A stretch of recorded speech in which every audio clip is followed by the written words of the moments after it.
राजकुमार रौत एक ऐसा नाम जो कभी आदिवासी राजनीति की नई उम्मीद के तौर पर देखा जाता था। एक ऐसा चेहरा जिसे लोग अपने बीच का मानकर संसद तक भेजना चाहते थे। लेकिन आज वही राजकुमार रौत अपने क्षेत्र में नहीं, दिल्ली के प्रेस कॉन्फ्रेंसेस और सोशल मीडिया पर एक्टिव जरूर दिखते हैं। नमस्कार, आप देख रहे हैं द फैक्ट इंडिया। मैं हूं अंकिता और आज जो ये बात मैंने कही इस पर यह सवाल है कि जो नेता अपने क्षेत्र के पानी, सड़क, स्वास्थ्य और शिक्षा जैसे मुद्दों पर मौन हो जाए, क्या वह सच्चा जनप्रतिनिधि कहा जा सकता है?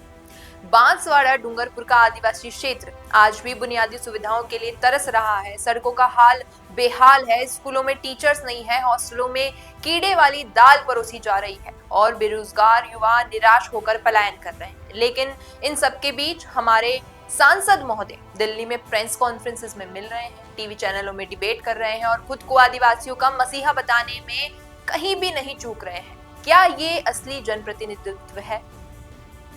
अब मुद्दा सिर्फ विकास का नहीं है, भरोसे का भी है। राजकुमार रौत पर आरोप लग रहे हैं कि वह अपने क्षेत्र की समस्याओं से ज्यादा अपनी राजनीतिक छवि और भविष्य की पोजीशनिंग में रुचि रखते हैं। चाहे वो दिल्ली में किसी धरने में शामिल होना हो या ट्विटर पर बीजेपी को घेरने वाले ट्वीट्स हों, लेकिन जब लोग उनके पास व्यक्तिगत समस्याएं लेकर जाते हैं तो उन्हें मिलता है सिर्फ मौन। और यही नहीं, धर्मांतरण जैसे गंभीर मुद्दों पर भी रौत की जो चुप्पी है वो सवालों के घेरे में है। आदिवासी समाज की सांस्कृतिक पहचान पर संकट गहराता जा रहा है। चर्च, मिशनरी और बाहरी ताकतें आदिवासियों के धर्म परिवर्तन को बढ़ावा दे रही हैं, लेकिन सांसद महोदय इस मुद्दे पर स्पष्ट रुख नहीं ले पा रहे हैं। क्या ये वोट बैंक की राजनीति का असर है या फिर वास्तव में मुद्दों की परवाह नहीं है?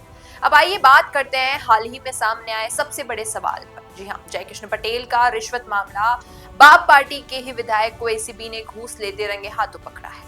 राजकुमार रौत ने जांच कमेटी तो बिठा दी, लेकिन महीनों बीत जाने के बाद भी उस रिपोर्ट का नतीजा सामने नहीं आया है। जनता सवाल करती है कि क्या सच में पारदर्शिता की बात करने वाले नेता इतने बड़े घोटाले में चुप है?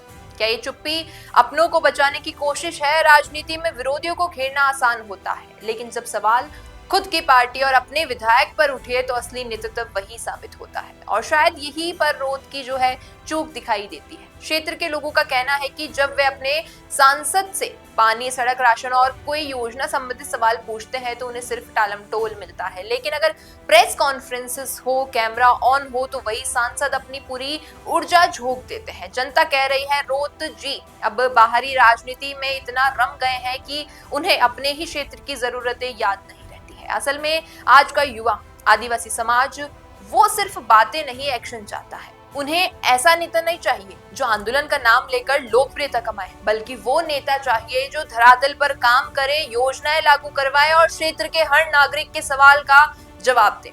तो सवाल अब जनता का है कि क्या राजकुमार रौत वो नेता है जो सिर्फ दिखावे की राजनीति कर रहे हैं, या फिर आदिवासी समाज को एक और दिल्ली में चर्चित लेकिन जमीन पर गुम नेता मिल गया? दोस्तों, अब समय है आंखें खोलने का। आपका क्या कहना है इस पर? नीचे कमेंट सेक्शन में जरूर बताइएगा आपकी राय। क्या राजकुमार रौत वाकई ऐसे एक नेता है? अगर वीडियो पसंद आया हो तो इसे लाइक करना, शेयर करना और हमारे चैनल द फैक्ट इंडिया को सब्सक्राइब करना न भूलना। धन्यवाद।